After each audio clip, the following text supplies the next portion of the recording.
so today we're going to look at how to set up your downward facing dog to transition from downward facing dog into upward facing dog. Okay, so normally you can measure this with by sitting up nice and tall with your back against a wall. So essentially this is what you would do. And the idea is you would place your hands where your feet are, and that should get you into the right positioning, if you will, for your downward facing dog. But to show you how to transition to upward facing dog from here, I think it'd be better if we did it away from the wall. And we'll use blocks. So sitting up nice and tall, legs fully extended out in front of you. You're gonna place one block down by your feet, and the other block, you'll place it behind you as if it was your wall.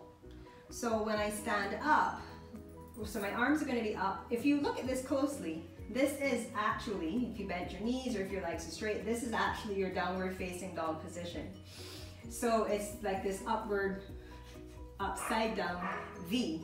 Or if you think about an L shape, flipped on its side or flipped over. So your feet are gonna come here and your hands are gonna come here. So let's do that and see how this goes. Just move the block off, wrists down, and my feet are down in line with the block, okay? And your feet are at hips distance, your hands are at shoulder width.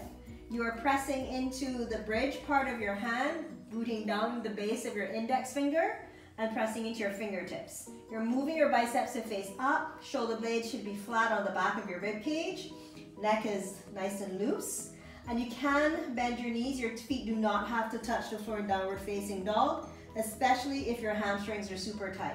So here you are in downward facing dog, ribs are drawing in, you're pushing down into your feet, so all of the weight isn't into your hands.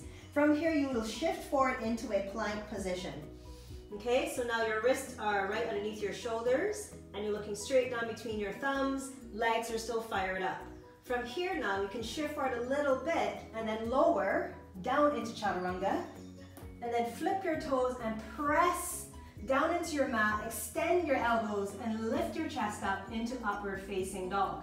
From here, you're gonna push down into your palms and tops of your feet, pull your belly in, push your hips up, flip your toes once again, and you're back into downward facing dog. So,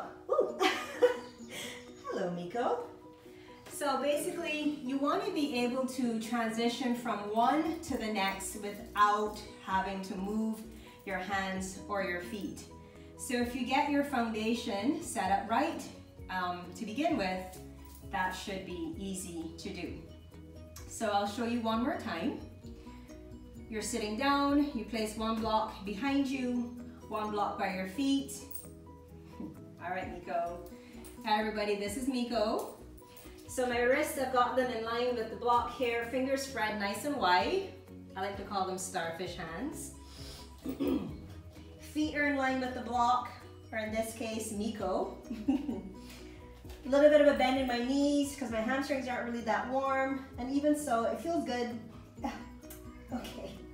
Anyways, so from here, you're gonna shift forward into your plank.